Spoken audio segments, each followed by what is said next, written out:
Morning, नमस्कार। मैं सुहाना आपके साथ और आप देख रहे हैं द न्यूज पोस्ट। वक्त तो चले खबरों में तेजी से अपडेट करने का, लेकिन इससे पहले अगर नहीं किया है आपने द न्यूज पोस्ट को सब्सक्राइब, तो सबसे पहले चैनल को सब्सक्राइब करें, बेल आइकन पर क्लिक करना ना भूलें, क्योंकि इससे मिलती रहेगी आपको तमाम अपडेट। तो चलिए बिना वक्त जाया किए शुरू करते हैं आज की बुलेटिन। मुख्यमंत्री मैया सम्मान योजना झारखंड सरकार के लिए एक चुनौती से कम नहीं। 38 लाख बेटी और बहनों को सम्मान राशि मिल चुकी है, लेकिन 18 लाख से ज्यादा लाभार्थी ऐसे हैं जो पैसे के इंतजार में हर दिन बैंक के चक्कर लगा रहे हैं। यह मामला विधानसभा में भी गूंज रहा है, लेकिन मंत्री ने ऐसा जवाब दिया जिससे महिलाओं को थोड़ी राहत जरूर मिली है। इंतजार भले ही लंबा हो, लेकिन पैसा एक साथ खाते में पहुंच जाएगा। दरअसल मंत्री ने सदन में स्पीकर के जरिए लोगों को जानकारी दी कि योजना से नाम नहीं हटाया है और न ही सरकार के पास पैसे की कोई कमी है। सरकार 56 लाख लोगों को पैसा देने के लिए पूरी तरह से तैयार है। दरअसल विधानसभा के बजट सत्र के दौरान महिलाओं को लेकर बीजेपी ने खूब हंगामा किया।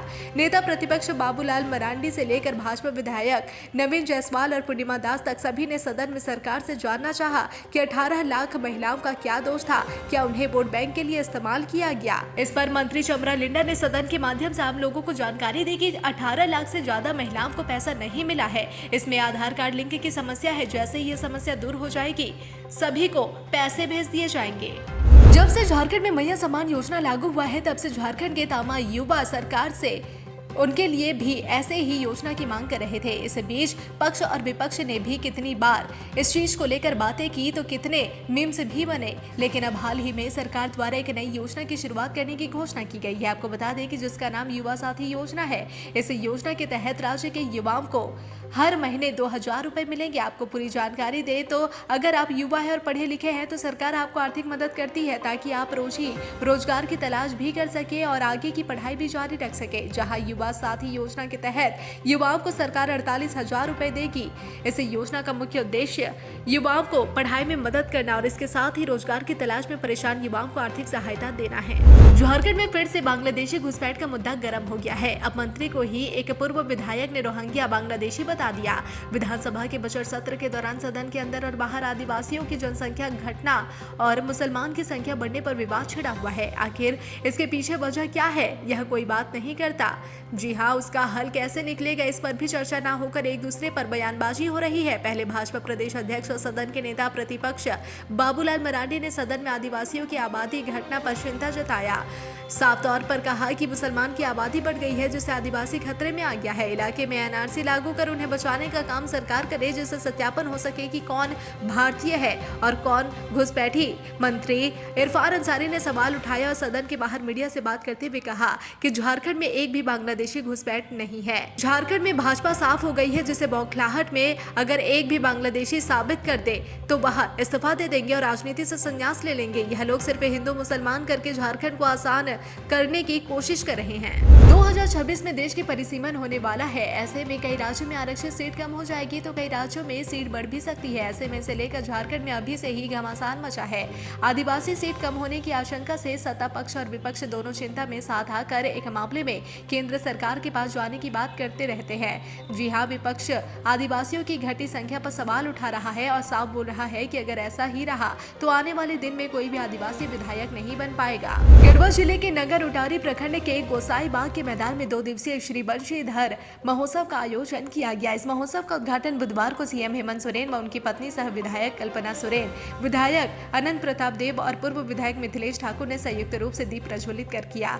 इस दौरान गढ़वा डीसी और एसपी ने सभी मुख्य अतिथियों का स्वागत बुके और शॉल उड़ाकर किया। मौके पर उन्होंने राष्ट्रीय महोत्सव को लेकर बैलून उड़ाया। सभी आगंतुकों का स्वागत किया गया। इस कार्यक्रम में 182 करोड़ 72 लाख की लागत से बनने वाली 27 योजनाओं के शिलान्यास व उद्घाटन किया गया। साथ ही पिछले दिनों हुई आगलगी की घटना में मृतक के आश्रितों को 4 लाख का भी चेक प्रदान किया गया। भाजपा के प्रदेश प्रवक्ता प्रतुल शाहदेव ने राज्य सरकार पर बड़ा हमला बोलते हुए कहा कि प्रदेश की हेमंत सरकार चुपचाप मार्च लूट की ओर बढ़ रही है। प्रतुल ने कहा 2024-25 के बजट में जनवरी तक बजट की राशि का सिर्फ 60% हिस्सा खर्च हुआ था, यानी 2 महीने में 40% राशि खर्च होने की तैयारी है, जबकि नियमों और परंपराओं के अनुसार मार्च में अधिकतम सिर्फ 15% राशि की निकासी हो सकती है।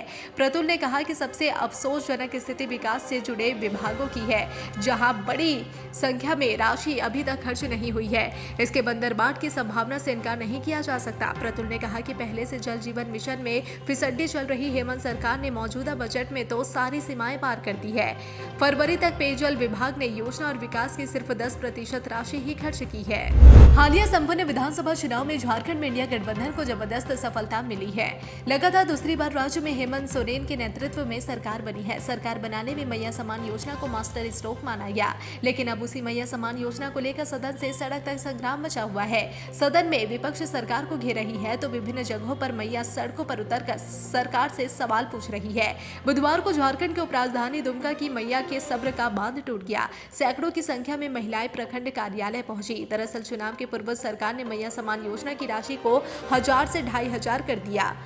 सरकार गठन के बाद लाभुकों के खाते में 2500 आया भी। उसके बाद होली के पूर्व कुछ लाभुकों के खाते में 3 महीने की राशि यानी 7500 रुपए आया, लेकिन यह राशि तमाम लाभुकों के खाते में अब तक नहीं पहुंचा। जिसके खाते में 3 महीने की राशि एक साथ पहुंची उसने जमकर होली मनाई, लेकिन कई लाभुक ऐसे भी रहे जिनकी होली फीकी रही।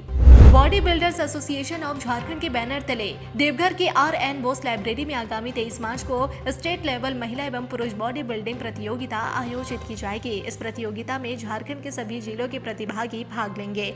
फिलहाल ऑनलाइन रजिस्ट्रेशन रांची, बोकारो, गिरिडीह, धनबाद, जमशेदपुर, देवघर, गोड्डा, जामताड़ा, दुमका और रामगढ़ जिला के खिलाड़ियों द्वारा नामांकन कर लिया गया है। बॉडी बिल्डर्स एसोसिएशन झारखंड के सचिव मनीष कुमार ने बताया कि इस प्रतियोगिता में राष्ट्रीय स्तर के 3 और राज्य स्तरीय 8 जज निर्णायक की भूमिका में रहेंगे।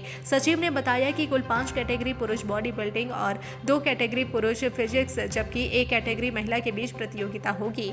विजयी प्रतिभागियों को नगद राशि, ट्रॉफी एवं सर्टिफिकेट दिया जाएगा।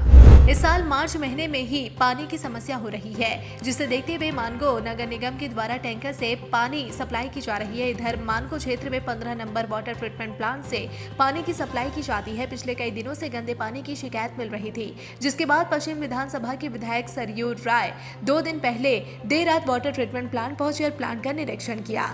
उन्होंने पाया कि प्लांट के अंदर काफी गंदगी है और काई जमा हुआ है। वहीं इसके बाद विधायक सरयू राय ने वाटर ट्रीटमेंट प्लांट सफाई करने को लेकर विभागीय अधिकारियों से बात की और आज वाटर ट्रीटमेंट प्लांट की टंकी की कर्मचारी लगाकर सफाई की शुरुआत की गई। सफाई को देखने के लिए सरयू राय के प्रतिनिधि पहुंचे। पानी टंकी के अंदर से लगभग 2 ट्रक से ज्यादा गंदगी और निकाली गई। सेंट्रल यूनिवर्सिटी ऑफ झारखंड में गणित और सांख्यिकी विभाग द्वारा डेटा साइंस के युग में गणित और सांख्यिकी पर अंतर्राष्ट्रीय सम्मेलन का भव्य आयोजन किया गया। यह सम्मेलन 18 से 20 मार्च 2025 तक आयोजित हो रहा है, जिसमें देश विदेश के ख्याति प्राप्त विद्वान और विशेषज्ञ शामिल हो रहे हैं। सम्मेलन का शुभारंभ कुलपति प्रोफेसर श्रीति भूषण दास ने आमंत्रित विशेषज्ञों के साथ दीप प्रज्वलन किया। कार्यक्रम के संयोजक डॉक्टर KB पांडा ने सम्मेलन के उद्देश्य और महत्व पर प्रकाश डाला। मैया समान योजना का पैसा नहीं आने पर जमशेदपुर के परसुडीह प्रखंड अंचल कार्यालय में बुधवार को सैकड़ों की संख्या में महिलाएं लाइन में लगी रही। इस दौरान महिलाओं में नाराजगी देखने को मिली। उन्होंने हेमंत सरकार से सवाल किया कि जिस तरीके से उन्होंने लाइन में लगकर वोट दिया, वैसे ही अब सरकार मैया समान योजना के सही हकदार की जांच कर उसे योजना का लाभ दे। जिनका PF आ रहा है, जो अमीर है, उनके ही खाते में मैया समान योजना की राशि भेजी जा रही है और जो गरीब है, इस योजना के हकदार है, उन्हें ही राशि नहीं मिल रही। इस पूरे मामले में प्रखंड कार्यालय के अधिकारियों से बात करने की जब कोशिश की गई तो वे पूरे मामले में अपनी चुप्पी साधे रहे और साफ तौर पर कह दिया कि इस मामले पर वे लोग कुछ नहीं कह सकते। उधर महिलाएं इतनी धूप में भी छाते के सहारे खड़ी रही और अपनी पारी का इंतजार करती नजर आई। साहिबगंज जिले के उपायुक्त प्रकोष्ठ कार्यालय सभागार कक्ष में जिला दंडाधिकारी सह उपायुक्त हेमंत सती के द्वारा जनता दरबार का आयोजन किया गया। वहीं इस जनता दरबार के माध्यम से आम नागरिकों की समस्याएं सुनी गई। उन्होंने स्पष्ट निर्देश दिया कि किसी भी पदाधिकारी को आम जन की शिकायतों के प्रति उदासीनता नहीं बरतनी चाहिए और सभी समस्याओं का शीघ्र समाधान सुनिश्चित किया जाए। जनता दरबार में शहरी और ग्रामीण क्षेत्रों से आए नागरिकों ने अपनी विभिन्न समस्याओं को उपायुक्त महोदय के समक्ष रखा। उन्होंने प्रत्येक शिकायत को ध्यानपूर्वक सुना और समाधान के प्रति नागरिकों को आश्वस्त किया। उन्होंने सभी आवेदनों की समीक्षा एवं प्राथमिकता के आधार पर त्वरित कार्रवाई करने के निर्देश दिए। झारखंड विधानसभा में बजट सत्र के दौरान झारखंड की ओर से अनुसूचित जनजाति, अनुसूचित जाति, अल्पसंख्यक, पिछड़ा एवं कल्याण तथा महिला बाल विकास एवं सामाजिक सुरक्षा के बजटीय प्रावधान के पक्ष में राजमहल विधायक मोहम्मद ताजुद्दीन उर्फ MT राजा ने सरकार द्वारा ले गए बजट प्रस्ताव को सदन के समक्ष रखा। उन्होंने कहा कि झारखंड राज्य के सामाजिक संरचना का एक बड़ा वर्ग, आधी आबादी SC ST एवं अल्पसंख्यक आवश्यक है। झारखंड सरकार की ओर से अबुआ बजट प्रस्तुत करते हुए सामान्य स्वावलंबन और सामाजिक सरोकार को केंद्र में रखकर बजट पारित किया गया है। झारखंड विधानसभा बजट सत्र के 13वें दिन सदन के भीतर हाई वोल्टेज ड्रामा देखने को मिला। बाकी विधायक कुशवाहा शशि भूषण मेहता प्रश्नकाल के दौरान अपना प्रश्न पढ़ रहे थे। प्रश्न पढ़ते समय वे कुछ सेकंड के लिए रुके। कुछ देर रुकने के बाद अध्यक्ष ने कहा कि आपका प्रश्न ले लिया गया है। पूरी बात कहने का मौका नहीं मिलने से नाराज विधायक ने भरी सभा में अध्यक्ष के सामने कागज पर लिखा प्रश्न फाड़कर फेंक दिया। साथ ही विधानसभा अध्यक्ष पर पक्षपात का आरोप भी लगाया। विधायक के इस व्यवहार से आहत अध्यक्ष रविंद्रनाथ महतो ने कहा कि आपका आचरण ठीक नहीं है। विधायक के इस रवैये के बाद सदन में सत्ता पक्ष और विपक्ष के बीच काफी बहस हुई। गिरिडीह जिले के सरिया थाना क्षेत्र अंतर्गत मदनिया गांव में एक अज्ञात व्यक्ति का शव मिलने से क्षेत्र में सनसनी फैल गई। स्थानीय लोगों द्वारा शव देखने को बाद सरिया पुलिस को घटना की सूचना दी गई। सूचना पाकर पुलिस घटनास्थल पर पहुंचकर शव को अपने कब्जे में लेते हुए जांच में जुट गई। हालांकि शव का अभी तक पहचान नहीं हो पाया है। फिलहाल सरिया अनुमंडल पुलिस पदाधिकारी एवं सरिया पुलिस इस घटना की जांच में जुट गई है। अब देखना होगा कि इस अज्ञात व्यक्ति का कहां का है और इस घटना के पीछे किसका हाथ है। ग्रीष्म ऋतु के मद्देनजर पश्चिमी सिंहभूम जिला अंतर्गत बंद चापाकल की मरम्मती कर जनमानस को पेयजल उपलब्ध करवाने के निमित्त समाहरणालय स्थित प्रकोष्ठ में जिला दंडाधिकारी सह उपायुक्त कुलदीप चौधरी की अध्यक्षता एवं उप विकास आयुक्त संदीप कुमार मीणा, कार्यपालक अभियंता पेयजल एवं स्वच्छता प्रमंडल चाईबासा व चक्रधरपुर की उपस्थिति में बैठक का आयोजन किया गया। बता दें कि उपायुक्त के निर्देशानुसार दोनों पेयजल प्रमंडल के कार्यपालक अभियंता की देखरेख में सभी चापाकलों का भौतिक सत्यापन करवाया गया। इस दौरान जिले भर में विभिन्न वजहों से कुल 2167 बंद चापाकल की सूची तैयार की गई। आज की बैठक में उपायुक्त के द्वारा बताया गया कि जिला वासियों को गर्मी के दिनों में पेयजल की सुविधा उपलब्ध रहे, इसके लिए DMFT के मत से सभी बंद चापाकल की मरम्मती करवाने की योजना को स्वीकृति प्रदान की गई है। वाणिज्य कर विभाग के वित्तीय वर्ष 2024-25 के लिए निर्धारित लक्ष्य के विरुद्ध कर संग्रहण की प्रगति एवं आगे की कार्य योजना की समीक्षा माननीय मंत्री वित्त एवं वाणिज्य कर विभाग की अध्यक्षता में की गई। समीक्षा बैठक में वाणिज्य कर सचिव अमिताभ कौशल, वाणिज्य कर आयुक्त अमित कुमार सहित वाणिज्य कर विभाग के राज्य भर के समस्त वरीय पदाधिकारी सम्मिलित हुए। माननीय मंत्री द्वारा प्रमंडलवार समीक्षा करते हुए पांचों प्रमंडल अंतर्गत लक्ष्य के पीछे चल रहे अंचलों को लक्ष्य प्राप्ति के लिए आवश्यक दिशा निर्देश दिया गया और उन्हें लक्ष्य प्राप्ति के लिए अपना 100% लगाने के लिए कहा गया। आज की समीक्षा बैठक में ये पता चला कि 2024-25 के लक्ष्य के विरुद्ध प्राप्ति का प्रतिशत 79.99 है।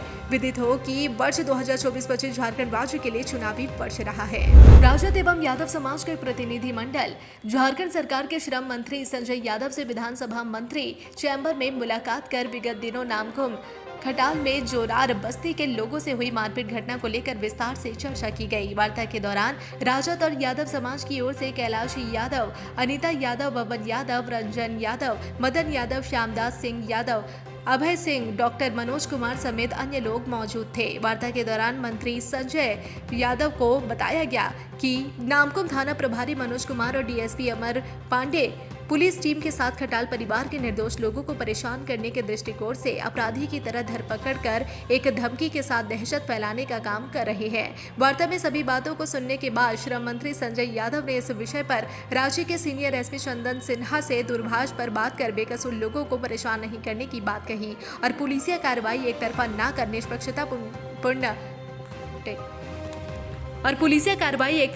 निष्पक्षता पूर्ण कार्य करने की बात कही। मुख्यमंत्री आवास का घेराव करने के मामले में सांसद चंद्र प्रकाश चौधरी के डिस्चार्ज पिटीशन पर MP MLA की विशेष कोर्ट में सुनवाई हुई। कोर्ट ने अभियोजन पक्ष को जवाब दाखिल करने का निर्देश दिया है। पिटीशन पर अगली सुनवाई 4 अप्रैल को होगी। 18 मार्च को याचिका दाखिल कर खुद पर लगे आरोप को मुक्त कराने का चंद्र प्रकाश चौधरी ने कोर्ट से आग्रह किया है। मामले में आज सुप्रीमो सुदेश महतो की डिस्चार्ज पिटीशन खारिज हो चुकी है। मामले में आरोपियों पर आरोप गठित होना है। आरोप गठन के बिंदु पर भी 4 अप्रैल को सुनवाई होगी। जगतसलाई थाने के बाड़बेरा के निवासी सैनिक सूरज राय और उसके चचेरे भाई विजय राय के साथ हुई अभद्रता, मारपीट और जेल भेजे जाने की घटना की उच्च स्तरीय जांच आदेशित की गई है। डीजीपी अनुराग गुप्ता ने बुधवार को इस मामले में जांच के आदेश दिए हैं। डीजीपी ने कोल्हान डीआईजी मनोज रतन चौधरी को निर्देशित किया है कि वे इस मामले की गहन जांच यानी अनुसंधान करें। जांच के दौरान अगर कोई पुलिसकर्मी दोषी पाया जाता है तो उसके खिलाफ सख्त कार्रवाई की जाएगी। डुमरी विधायक जयराम महतो ने सदन में पत्रकारों की सुरक्षा का मुद्दा उठाया है। उन्होंने प्रेस प्रोटेक्शन एक्ट लागू करने की मांग की है। विधानसभा में अपने भाषण में जयराम महतो ने कहा कि छत्तीसगढ़ की तर्ज पर झारखंड में प्रेस प्रोटेक्शन एक्ट लागू किया जाए, मान्यता प्राप्त पत्रकारों को मजीठिया आयोग का लाभ दिया जाए, साथ ही पत्रकारों को राज्य के टोल प्लाजा में टोल फ्री किया जाए।